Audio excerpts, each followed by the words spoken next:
The following video is going to teach you how to professionally pack up a client's house when you're on the job.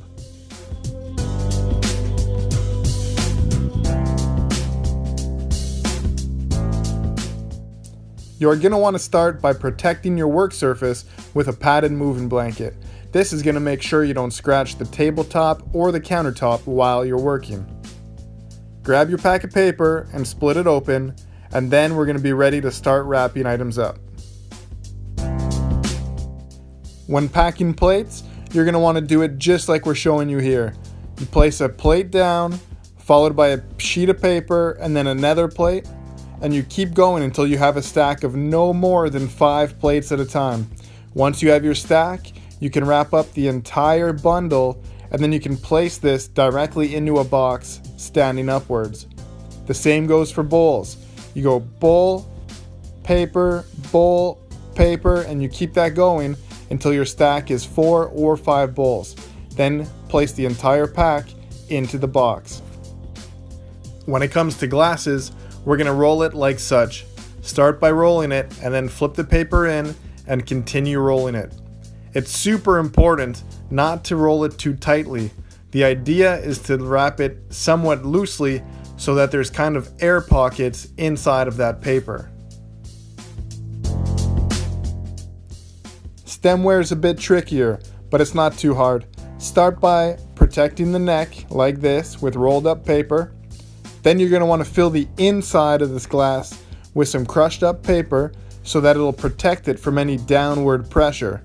Once you've done that, you can take 1 or 2 sheets of paper and then you roll it like a regular glass. Make sure it's not too tight and that you have a lot of air pockets in there to really protect it when it's in that box. When it comes to cutlery, don't be lazy. Do it the right way. Take a stack of one type of cutlery and bundle it up and roll it. Once that's done, you can do that with the other items as well. Then you take those bundles and you stick them inside of the tray. Once your tray is all filled up, you're going to go ahead and wrap the entire tray in paper and tape it closed like so. The reason you want to do it like that is because you don't want a bunch of clanky stuff inside of your boxes. This way everything's snug and nothing's moving. This is the right way to do it.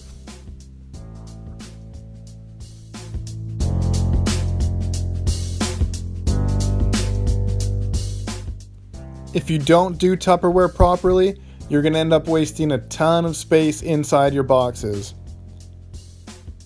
Start by taking off the lids and then stacking the Tupperware all together. You're going to wrap the Tupperware separately from the lids. Start by wrapping the bases like so.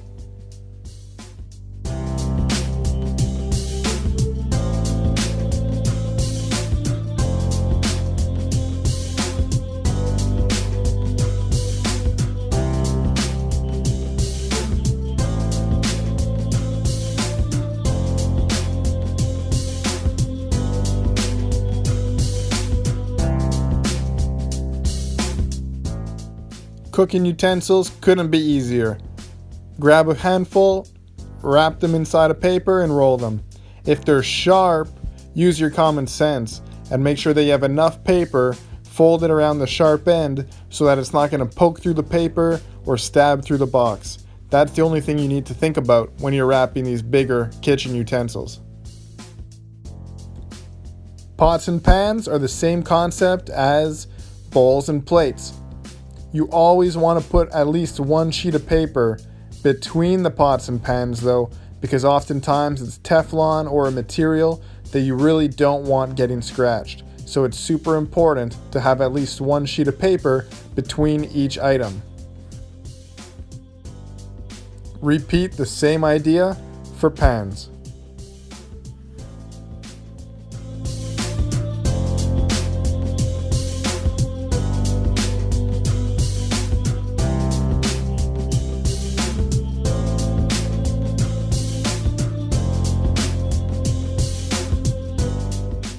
When it comes to small appliances, be sure to take extra precaution.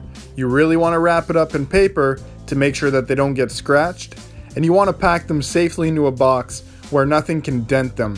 A lot of times they're made of stainless steel, and if you just shove them in a box, they're going to get dented.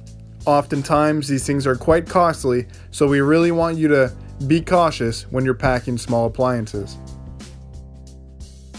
Your best friend in the kitchen is called the dish barrel.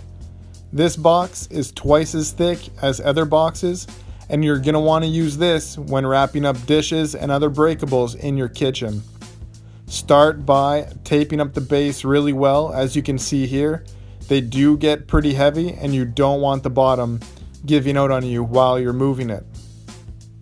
Tape the side shut like you see, and to make it easier to work, tape down the side flaps so they're not in your way when you're trying to fill it up.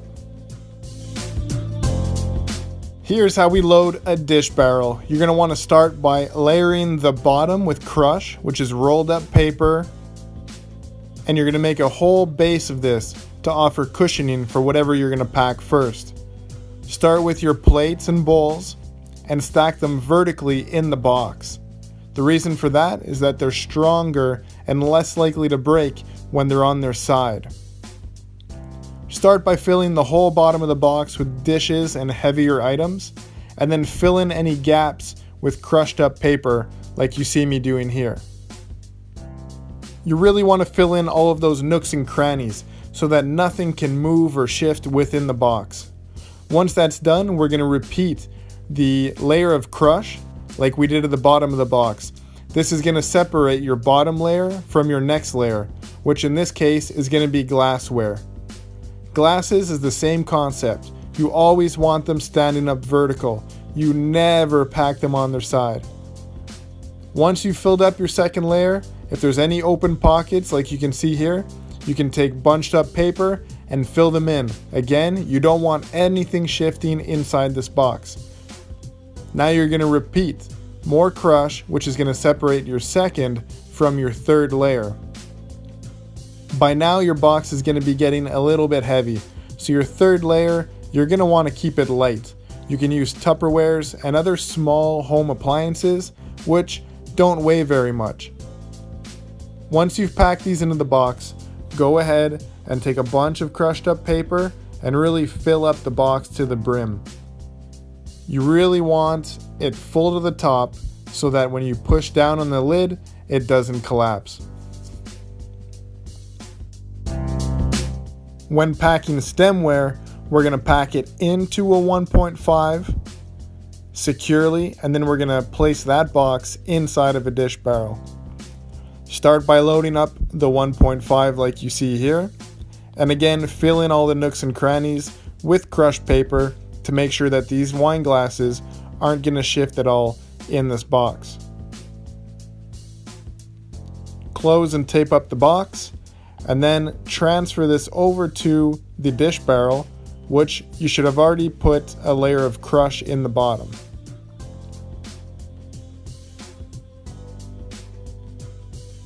Once it's in there, fill up the sides with crushed paper, and then you're going to do a second layer of crush followed by a second box of stemware.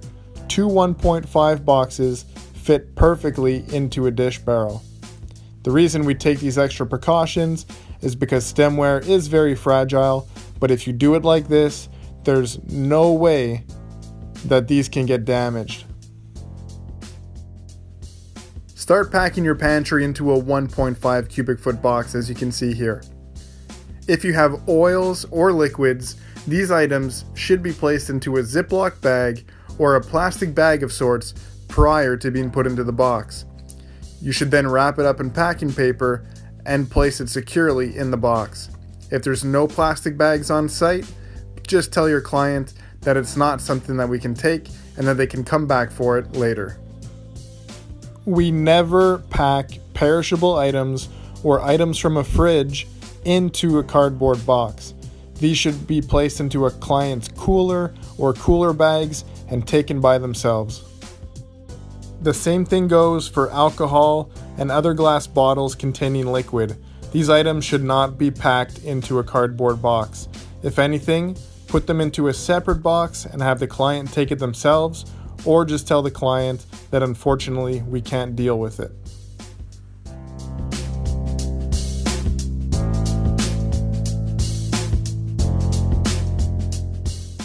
first thing we're going to show you is how to pack a wardrobe box, which is essentially a portable closet for people's clothes. Start by taping the bottom shut, at least with 3 strands of tape to make sure that it's really firmly, and then go across the other side as well. Next, you're going to flip it over and pull down the front and the sides. Take the metal hanging bar and place it inside the top slots of the box. Remember to put tape on top of the metal part here. 1, to secure it in place, but also because if this slips, it can cut your skin. Start by filling up the bottom with some smaller, lighter items, like small shoes or empty backpacks and bags or pillows. Once you've used the space in the bottom, you can start by hanging clothes directly into the box. You don't want to jam them in, you want them hanging nice and straight so that they don't get wrinkled.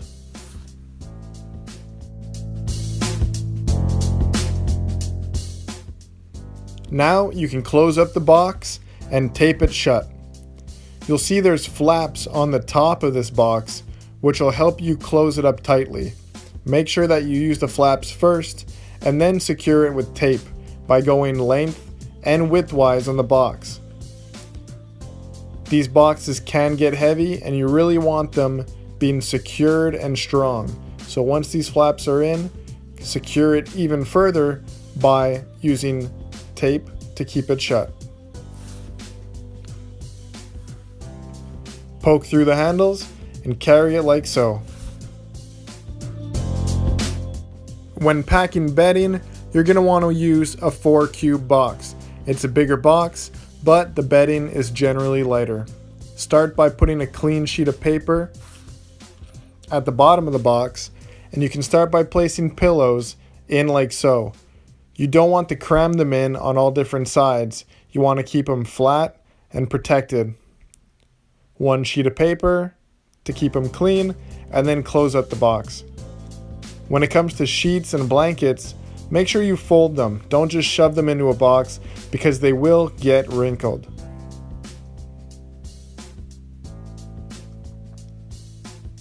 The same thing goes for towels and linens. Always make sure they're folded and always fill up a box right to the brim so that they're nice and full. To wrap a piece of artwork, we're going to place it on the ground and wrap it in bubble wrap first, and then we're going to place it into a picture frame box. A picture frame box has 2 parts, inner and outer. Start by placing it in the inner box, which you'll notice isn't quite big enough, and we're going to pack paper all around the edges so that it can't move. Once that's done, we're going to take the outer part of the box, as you can see, and we're going to slide that over the entire thing so that the whole picture frame is now covered. Sometimes it'll fit in one box alone, but when it's too big for one, you're going to have to telescope 2 boxes together. When packing lamps, you're going to want to make sure to do it properly, as oftentimes these items can get damaged. Start by taking the bulb out of the lamp and setting the pieces aside. Wrap the bulb in packing paper and set that aside as well. It's important to wrap the shade in paper so that it doesn't get dirty during packing or unpacking in the box. If you have a second shade, you can fit that in with the previous one, and again, take the light bulb that's packed up and place it with the shade. That'll help the client when it comes time to unboxing and setting stuff up. You can wrap the whole pack up in another piece of paper and place it into a box. It's important once it's in the box to pack crushed paper around the edges to protect it. If you have a pillow lying around, that's also a good thing to pack on top before closing up the box. In a separate box, you can pack the bases of the lamps. You never want to pack the shades with the bases. Fill in all the gaps, and then you can close this box up. smaller picture frames can be wrapped up and placed into a box. Simply take them off the roll and wrap them up the same way you would have done your dishes, more or less. These can go directly into a box standing upright. You can place other things in the box as well that you find around the bedroom. Books should always be facing up with the spine pointing downwards. Continue filling up your box with other items that you find within the bedroom. You're going to want to fill in all the nooks and crannies of this box so it's properly filled up. Once the box is filled, you can close it up and tape it shut. Place non-hanging clothing into a box folded properly to avoid them getting wrinkled.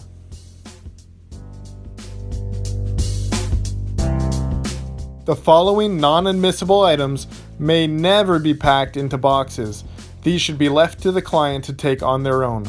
Detergents, cleaning products, Javel water, paints, aerosol cans, lighters, matches, anything like this. Legally, we're not allowed to transport these in our trucks, let alone pack them into boxes for our clients. Next, we're going to show you how to pack items that are much more fragile and require more attention to detail than other everyday things. For example, this statue, you're going to want to pack the space between her arms with packing paper prior to wrapping it up. Place it in bubble wrap. Tape it shut and set it aside. This glass horse, for example, is extremely fragile. You want to start by placing it in bubble wrap. And once that's done, you're going to place it in a lot of packing paper. Take multiple sheets, wrap it in these, and once your first bundle is done, we're going to take an extra precaution and wrap it in another piece of paper. You really want it well protected so that nothing can crush it in the box.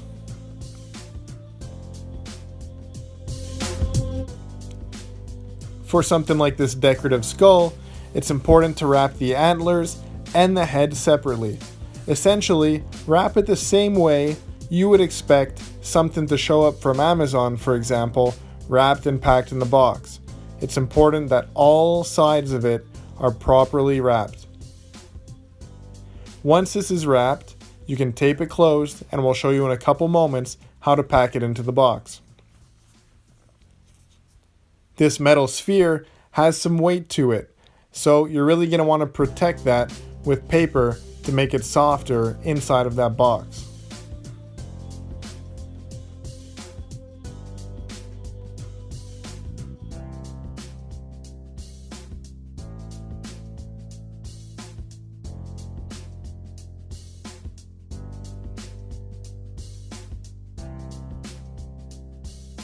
When wrapping this globe, start by rolling paper like this and wrapping it so you can protect the neck on its own. Once that's done, you can go ahead and wrap the entire globe up in packing paper. Again, use more paper than you think you need. Paper isn't expensive, but it goes a long way in protecting these items prior to being loaded into a box.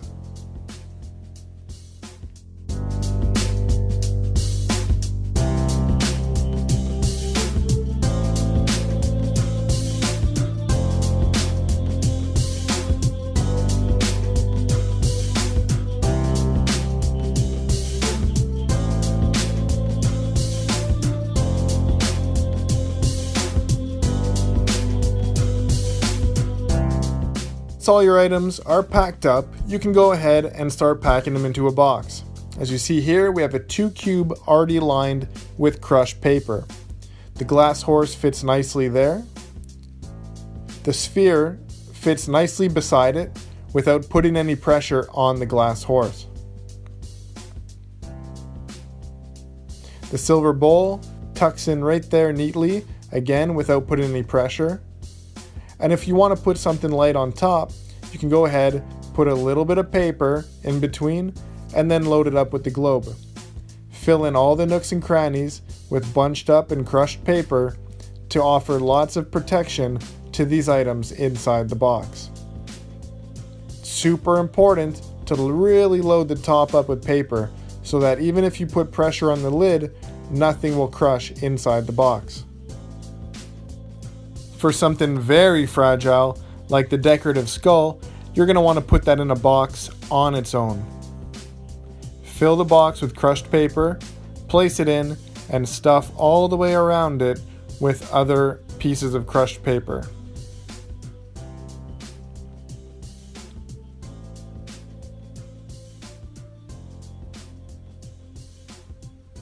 Once this box is filled up with crush, you can close it up and make sure to write very fragile on this box. Once it's taped up, we're going to take this box and place it inside of a dish barrel the same way that we showed you how to do stemware earlier in this video.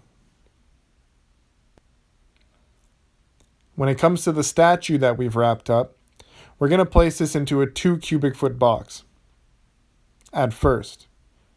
As you can see, we're going to attempt to put crush around the statue to protect it. However, we're starting to notice that perhaps it's a little bit too big for this box and that we're unable to get crush inside and around it. So, don't force it and don't jam it in the box.